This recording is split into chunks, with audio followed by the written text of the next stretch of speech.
এই জন্য আমরা সকলে ইবাদত করবো ইনশাআল্লাহ। এরা কি কেটে যাবে ঘুমে বলছি, এরা কি কেটে যাবে ঘুমে বলছি, তুমি কি জানবে না তোমার নিজেকে প্রভুকে, এরা কি কেটে যাবে ঘুমে বলছি, সেজদায় নত অশ্রু ফেলো, প্রভুর শরণে হৃদয় গড়ো। সেজদায় নত অশ্রু ফেলো, প্রভুর শরণে হৃদয় গড়ো, প্রাণ ঢেলে সব ব্যথা বলো প্রভুকে, বলো প্রভুকে, প্রাণ ঢেলে সব ব্যথা বলো প্রভুকে, বলো প্রভুকে, এরা কি কেটে যাবে ঘুমে অলসে।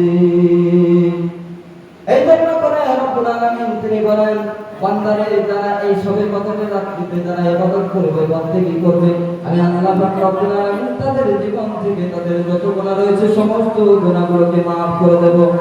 হযরতে আয়েশা সিদ্দিকা রাদিয়াল্লাহু তাআলা আনহা তিনি আল্লাহর নবী সাল্লাল্লাহু আলাইহি ওয়াসাল্লামকে বলছে, ইয়া রাসূলুল্লাহ, ইয়া হাবিবাল্লাহ, যদি আমি সবে কদরের রাত্রি পাই তবে এই সবে কদর রাত্রিতে আমি কি দোয়া পড়ব? আমি যদি কোনক্রমে জানতে পারি যে এই রাত্রি হলো সবে কদরের রাত, বলো যে আমি এই সবে কদরের রাত্রিতে কোন দোয়া বেশি বেশি তেলাওয়াত করব? তখন আল্লাহ রাসূল সাল্লাল্লাহু আলাইহি ওয়াসাল্লাম তিনি জানিয়ে দিলেন, আল্লাহুম্মা ইন্নাকা আফুউন তুহিব্বুল আফওয়া ফাআফু আন্নী। সুবহানাল্লাহ। কোন দোয়া পড়বে? আল্লাহুম্মা ইন্নাকা আফুউন তুহিব্বুল আফওয়া ফাআফু আন্নী। এই দোয়া আল্লাহ পাক রব্বুল আলামিন আমার আপনার নবীকে তিনি উদ্দেশ্য করে বলছেন, ও হাবিব, ওমা আদরাকা মা লাইলাতুল কদর, হাবিব তুমি কি জানো এই লাইলাতুল কদরের রাত্রিটি কি রাত? আল্লাহ রাসূল বলছেন, ও রব্বুল আলামিন আমার পিতা মাতা আপনার উপর কুরবানি হয়ে যাক, আমি হাবিব বলছি যে আমি জানি না এই লাইলাতুল কদরের রাত কি রাত। রব্বুল আলামিন আপনি ভালো জানেন, আপনি বলে দিন এই লাইলাতুল কদরের রাত কি রাত। আল্লাহ পাক রব্বুল আলামিন বলছেন, লাইলাতুল কদরে খায়রুম মিন আলফি শাহর। রব্বুল আলামিন বলছেন, বান্দারে ও আমার হাবিব আপনি জেনে রেখে দিন এই লাইলাতুল কদরের রাত্রিটি এমন রাত, এই রাতে যে ব্যক্তি ইবাদত করবে সে যেন হাজার মাসের ইবাদত করলো। সুবহানাল্লাহ। এটা হচ্ছে সেই রাত।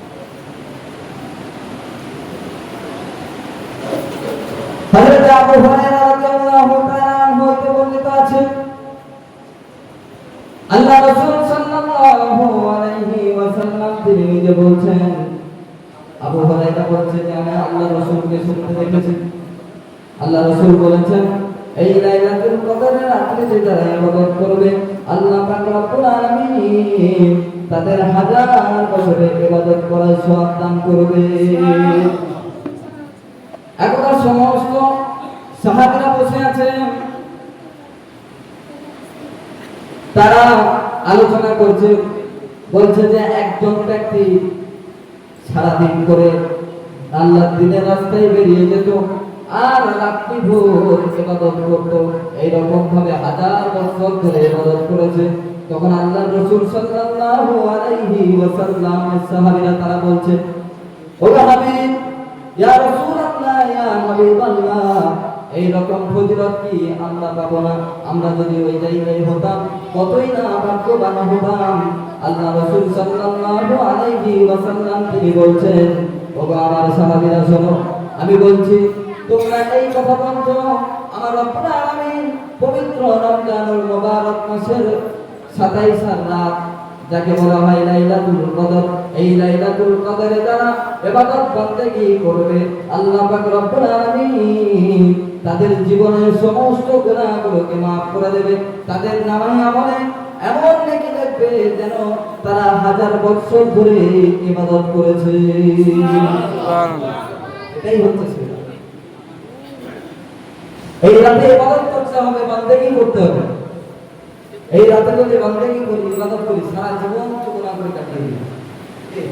মদের আড্ডায় কাটিয়েছি, জুয়ার আড্ডায় কাটিয়েছি, নামাজ না পড়ে কাটিয়েছি, রাসূলের বিরোধিতা করে কাটিয়েছি, রাসূলের সুন্নাতকে মানে জলাঞ্জলি দিয়ে কাটিয়েছি। আর এই রাতটা আমরা পেয়েছি, আমাদের এই রাতের সাথে রমজান মাসটা অনেকটা মাসে রোজা রাখেনি। তো যাই হোক, মোটামুটি এই রাতটা যে পেয়েছেন, এই রাতে একটু তওবা সুন্দর করে দিলে আল্লাহ যদি maaf করে তো করবে। তবে এই রাত্রিতে 4 ধরনের ব্যক্তিকে আল্লাহ পাক রব্বুল আলামিন maaf করবেন। কয় ধরনের? 4 ধরনের। কয় ধরনের জোর বলেন? মুখস্থ করে নেবেন।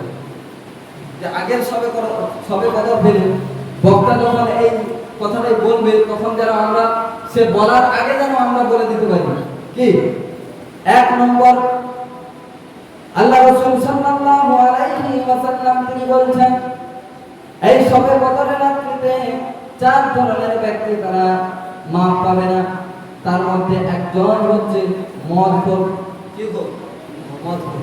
যারা মদ খায়, সুদ খায়, এই সমস্ত ব্যক্তিকে আল্লাহ তাআলা এই সবে কদরের রাত্রিতে ক্ষমা করবেন। সবকিছুর মূল হচ্ছে তওবা।